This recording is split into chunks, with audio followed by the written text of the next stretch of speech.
Okay, so for this video, we're going to go over how we construct a histogram. So as we recall, histograms look kind of like bar graphs, but their bars touch, and they are all about numbers, so they should have a number range on both the x and the y axes.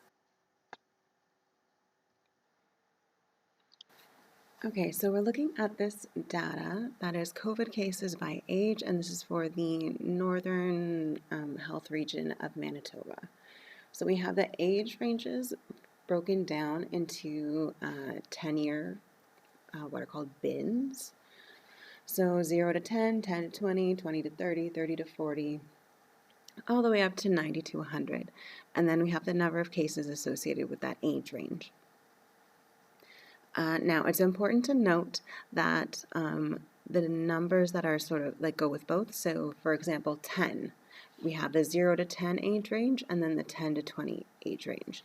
10-year-olds would be counted in the 10 to 20 age range.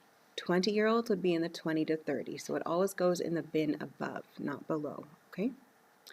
Now, of course, I haven't tallied these because I don't think you want to watch me make 1,646 tally marks. It's not really useful, but just for when you have data that you are tallying, remember that the numbers that are sort of on the, I guess, divider there always go up.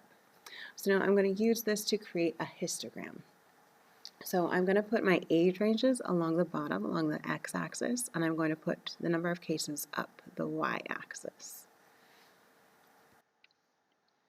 Okay, so when I go to construct my histogram, a couple things. One is important to label. So you'll notice not only have I labeled the bins, so I'm going up 10, 20, 30, 40, 50.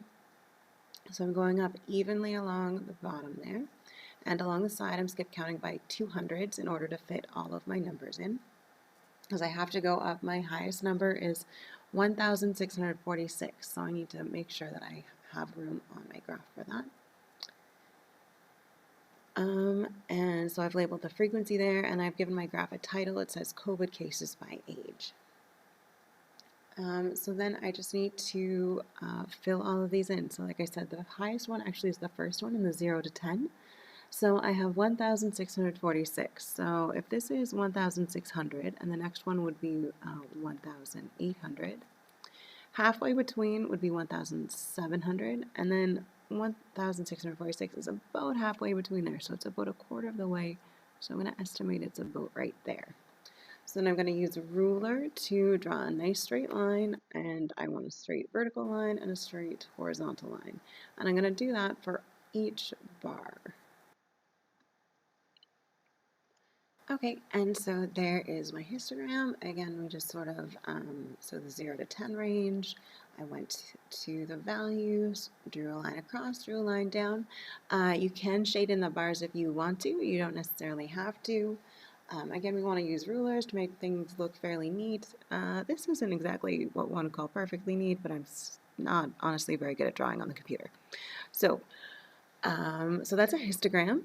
Sometimes we are also asked to add a frequency polygon, so I'm just going to throw that on there. A frequency polygon can be done on its own as well, but hold on. So what we just need to do is sort of put a point in the middle of each bin, on each thing here. So I'm just going to do it in yellow so you can see it a little better. So we're essentially playing connect the dots. So just sort of the center of each one. And then, so we're going to put a line starting at the bottom, going from each section all the way back down to the bottom. So that is very roughly what a frequency polygon would look would look like for this one. Again, hopefully on your piece of paper you can draw the lines a little bit neater, but in general that's what it should look like.